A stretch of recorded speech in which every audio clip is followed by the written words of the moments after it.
You guys just celebrated, is it the 3rd year or 4th year anniversary of your channel? 3rd year. 3rd Seems year. like forever. Seems like forever. Yeah, I asked the same question. I was like, is it 4 or 3 years, guys? And it was like 3. But go ahead, Nick. I mean, when you look at like the old like first streams of RBN, like I aged like 10 years since then. Might as well been a decade. It aged me quite a bit. But if you would ask us like 3 years ago, if we would have multiple chapters all over the country, we would have multiple presidential candidates have meltdowns on our show. I would tell you that we're doing pretty well. Yeah, I'm about to say that's the one roadblock you guys hit is it's going to be. I think you've scared away a lot of potential high profile guests between Marianne and Cornell. I'm like, I don't know, might be difficult to book some people, but that's a good thing. That is a good thing because you did it the right way. Good. Remember, they asked to come on. I didn't want to talk to these people.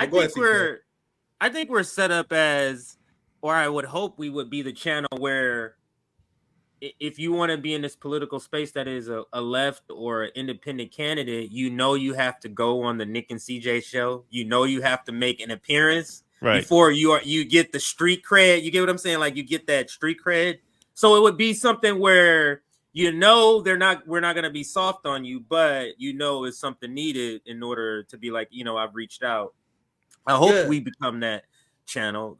It was wild because if you think about it, and I said this before, we started and we only 3 years old, 2 years old by the time Marianne Williamson and Dr. Cornel West asked to come on the show. Remember, we was not interested in electoral politics. That's why it was weird. Because CJ, Rome, we was all like, fuck electoral politics. Fuck electoral politics. We need to move on from electoral politics. Fuck the professional managerial class. Fuck every person in the Justice Democrats. So what do? They're like, oh no. They're these group of people telling the working class that they shouldn't spend time on electoral politics. So let's reach out to them and go on their show and try to gaslight their audience into supporting us. And they both was in shambles when they realized it didn't work the way they planned. And I take pride in that. And that's something that a lot of people need to remember.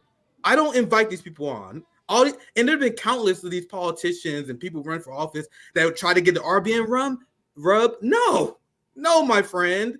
We need to see you engage in direct action. I'm more interested in having workers on, like the General Strike Summit, anti-imperialists, people from the Palestinian Community Network. I want to uplift those people. Like, you guys got plenty of platform. Why are you asking to come on RBN? They asked to come on RBN. They went in a softball interview, Ken. Yeah, well, I noticed that after that Marianne interview, people were talking about what a disaster it was for you guys because it got kind of loud at the end, but it wasn't. You guys gained a lot of subs off that. Like that helped your channel a lot. That's kind of how I had heard of you guys before then, but I had not watched you guys that much until that point. I'm like, wow, that was pretty cool. See that? Yeah, exactly. That was a positive. And the thing is, that day I felt bad because I felt bad for Nick and Sabby. I didn't feel bad necessarily that I came. I felt bad that they were disappointed. That's what I felt bad about. As far as me expressing myself, I felt pretty good. I felt like I felt like the rage, and I saw it in the comments. Mm-hmm. I saw it in the comments that people were like, "Yeah, I wish I could have done what CJ have done. Did. I wish I wanted to say the same thing." And then Nick even admitted on stream, he was like, "We thought it might be a backlash, but it ended up being a good thing." Remember when Vanguard attacked us, and you had to point out like after the Marianne interview, we get like 500 subs. But go ahead. And I love it. I love it. Go ahead. He was very transparent. It turned out to be a fantastic thing for our channel. Like, and that I mean, you can prove that with numbers. Right. But I was very transparent because I think that could have been such a bigger moment. A lot of people don't know. Like, we fight behind the scenes all the time. But like the same way that we hold other people accountable, we hold each other accountable. Like, we're not hypocrites. You guys have no idea the kind of screaming matches me, CJ, and Rome has had behind the scenes. And I was very honest. Like, I think if they didn't come in. Imagine if I had time to grill Marianne Williamson on Ukraine, and I just got started on Israel. And that's why I was frustrated. I said it live on stream. We talk about a lot of behind the scenes, and this is what we do. We family. And we may argue and we may fight sometimes. We had a very public fight, and I had a very public disagreement because I wanted them to give me more time. Imagine if I had a chance to undress Marianne Williamson on Ukraine. You know what I mean? And she was looking for a way out already. So I was mad that they gave her a way out. But we are family. We learned. We came together, and at the end of the day, it was a positive.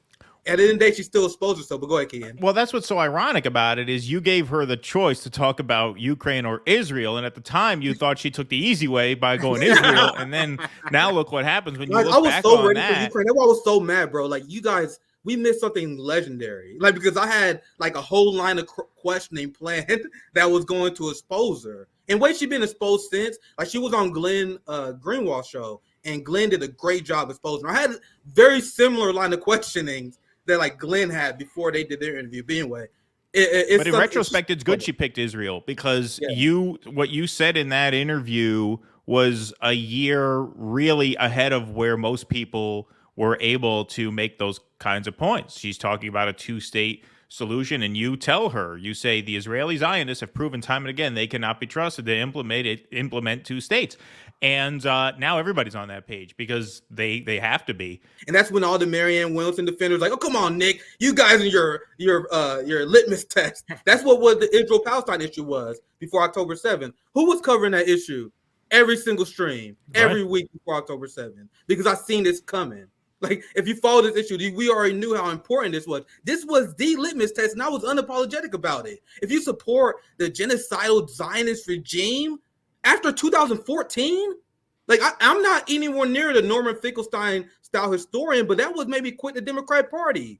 Seeing Obama side with Israel when their original slaughter in Gaza in 2014. And guys, this slaughter is way worse than 2014. And I seen it coming. Everyone who followed this issue seen it coming. Max Blumenthal seen it coming. He's a guy I took a lot of inspiration on. I'm very open about it. I'm a big, like, I've read a lot of Gray Zone. I'm like, man, having another outlet that can expose empire like the Gray Zone would be great. That's kind of why I dive a lot into foreign policy. So Israel-Palestine was always a crucial issue. And many of the progressive left was like, oh, come on, man. You guys are just using this as a sledgehammer. This is what Vanguard said. Oh, yeah, Vanguard said that we are chaos agents that use Israel-Palestine as a way to divide the progressive movement. That is what these people say. Now these people like Ryan Grimm, they pretend that's the number one issue now. Right. I don't forget, my friends, but go ahead, Ken.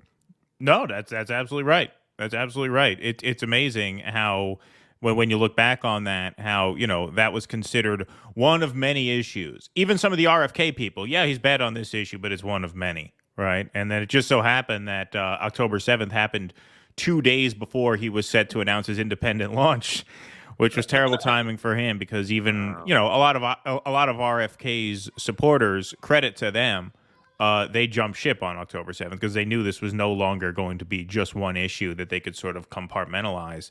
They realized this is the issue of our time because a lot of people, including myself, didn't think of it as the issue of our time, but it really is. It really is the issue of our time. That was true on October 6th. It's obviously more obviously true now, but it's been true all along. And I feel a lot of regret for not prioritizing it as much because I didn't know as much. Thing, just real quick, if you don't mind. Another reason why I focused on it is because it was a big tell. Right. If you was like a progressive pretending that you were going to fight for the people, but you was weak on Israel, oh, there it is. That's a sellout. And remember, John Fetterman, he was saying he was like, I'm a Bernie Sanders progressive. And then the first thing I looked up was Israel. Me and CJ talk about this all the time. I had no idea who this guy was. The first thing I did was look at John Fetterman in Israel. And he was immediately saying a ton of horrible stuff, saying how he's going to serve Israel's interests. And of course, he become a sellout. Please clap.